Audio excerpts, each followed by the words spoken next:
Hello friends, thank you so much for clicking on this video. I really hope that you'll consider subscribing to my channel if you're enjoying the instruction that I'm giving you.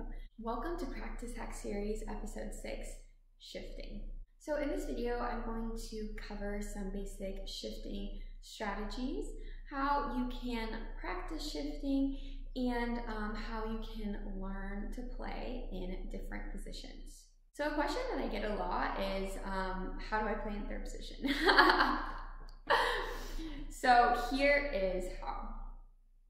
First, you need to discover where all the notes are. So really take your time figuring out the notes of that position.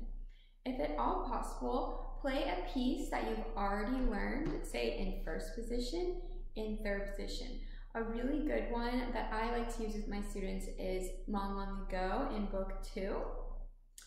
You can play that all in third position. You can also work on scales in third position to help you figure out where the notes are. So you could play a G major scale, you could play a D major scale, and you could play a C major scale, all in third position. If you're not sure what notes you're hitting, put a tuner on your stand and that can tell you.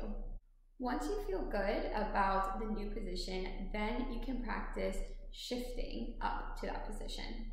So for instance, when my students are learning third position for the very first time, we start out by playing a G major scale in third position, and then Long, Long Ago in third position, maybe the tonalization in Book 2, and then we play a G major scale starting on the open G and shifting up.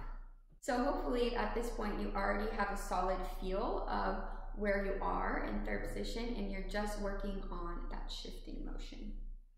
So a few things to remember when you are shifting.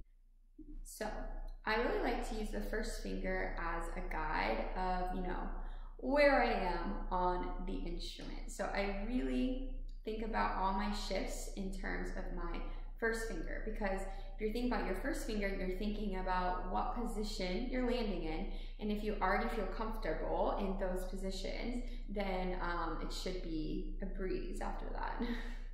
So when you're shifting, you need to make sure that your thumb and your index finger are always moving together. You don't want the thumb to get left behind. You also don't want to be squeezing or have any unnecessary tension.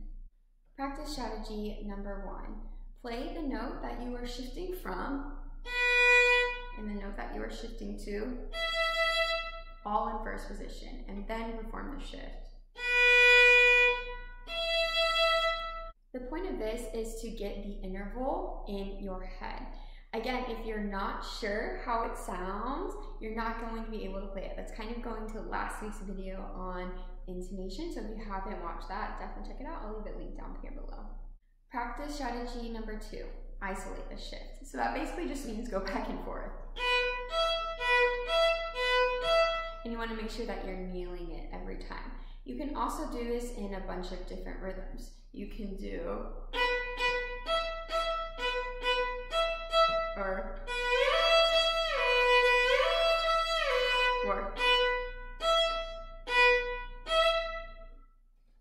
make up your own rhythm, have fun with it.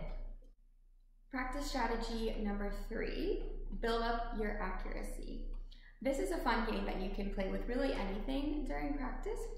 What you're going to do is put 10 pennies on one side of your stand, and every time you nail the shift, you can move 1 penny over to the other side.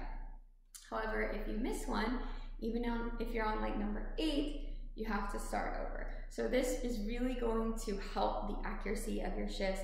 And like I said, it can be used with pretty much anything that you want to practice and develop your accuracy with. Practice strategy number 4, use guide notes. So again, if I was doing this shift, I could practice with a really big slide. So I'm developing that mental map. I'm really feeling how far it is in my head. I'm feeling how far my finger needs to go. The next step would be to lighten the weight of your finger and only add it back in once you get to the note that you're shifting to. And then of course the third step, try to eliminate that shifting noise as much as possible. Something that will help eliminate the shifting noise is to briefly stop your bow. I know it's not always possible, especially if you're shifting underneath a slur, but stopping your bow while you're shifting will eliminate that shifting noise. Hand shape is important. Remember, as you go up the violin, your elbow is going to come in and your thumb is going to come around. So if I saw from the back,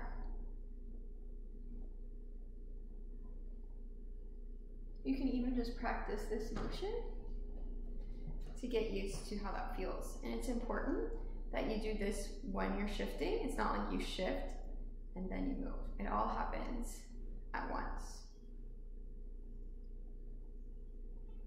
So I hope this gave you some clear ideas of how to practice your shifts. If you have any questions, please drop them in the comments below, and thank you so much for watching.